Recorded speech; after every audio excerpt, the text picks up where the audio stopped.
pandilleros que huyen por la guerra de Bukele contra las maras. Y bueno, esta noche conoceremos el punto de vista en voz de nuestro invitado, especialista en defensa y estrategia y geopolítica y autor de 35 libros, el coronel del Ejército de Colombia, Alberto Villamarín, a quien le damos la bienvenida. Muy buenas noches. Gracias por estar en Punto de Visión. Y es evidente que las pandillas están huyendo. Los miembros de estas pandillas están huyendo, buscan otros lugares donde establecerse para delinquir. Y este es el problema ahora de otros gobiernos.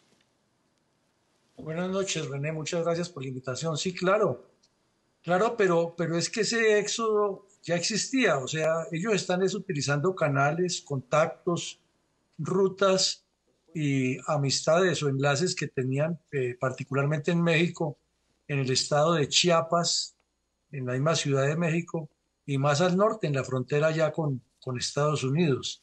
Y después de que el narcotráfico tomó fuerza, pues los carteles de las drogas han utilizado a estos pandilleros para que les ayuden a cobrar cuentas, para que les ayuden en el tráfico de seres humanos y para que les ayuden en la venta también de alucinógenos en forma, como se dice, al menudeo. Es decir, que no es nuevo, pero claro, con la presión que han tenido durante el gobierno de Bukele, especialmente en el último año y medio, han utilizado esos contactos.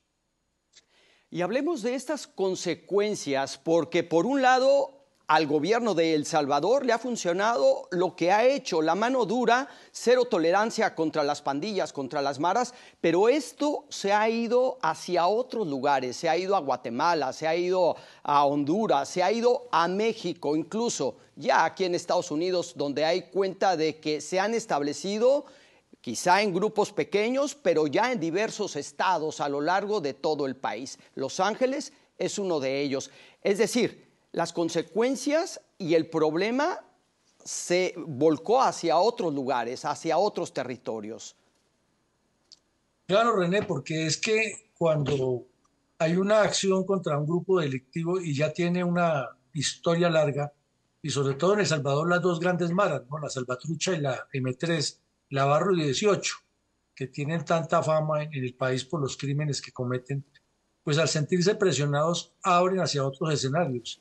Pero en el Triángulo Norte de Centroamérica, es decir, en Guatemala, Honduras y Salvador, ya tenían presencia activa desde hace ya varios años, pero claro, con la presión que ha tenido de Bukele, algunos lograron escapar y continuaron allá, inclusive con la misión de reestructurar las pandillas en México. Lo que pasa es que pues en México también hay mucha delincuencia organizada y no pueden llegar a imponer sus leyes, ni mucho menos pasar inadvertidos con tantos tatuajes y la forma de comportamiento que tienen. Y pues en Estados Unidos, que usted lo menciona, sí han existido, claro, en California sobre todo, pero se han extendido a otros estados y los capos del narcotráfico los han utilizado también o para cobrar cuentas o para distribuir drogas o para pasar inmigrantes. De todo esto suma uno con lo otro.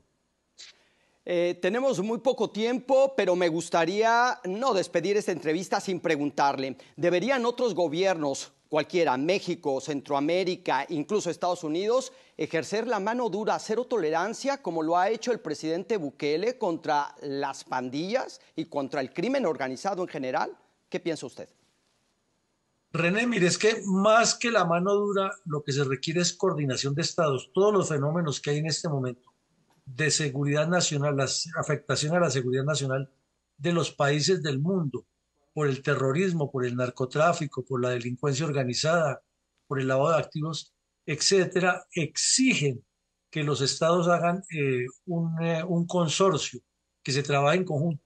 Pero como están politizados y hay tantas agendas de cada uno de los mandatarios o de cada uno de los gobiernos, no se actúa en consonancia y por eso es que no se pueden combatir los delitos de manera colectiva. Me gustaría conocer también su opinión respecto al estado de excepción que se ha implementado en El Salvador y también en Honduras. Es decir, es un modelo, es una estrategia que en verdad está funcionando y se podría adoptar en otros países para acabar con el crimen organizado que en verdad tiene asolados a muchos países, no solamente en Centroamérica. Y me refiero también, vamos a decir, de México. No es Centroamérica, pero México en especial. El crimen está desbordado. Mire, René, me parece que los estados de excepción son como la antesala a que un estado fracase, porque ya está recurriendo a lo último que le queda, que es la fuerza, y de ahí no sigue sin una dictadura.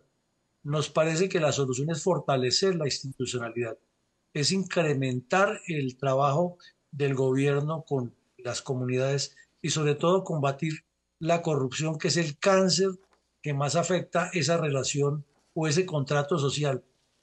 Los estados de excepción más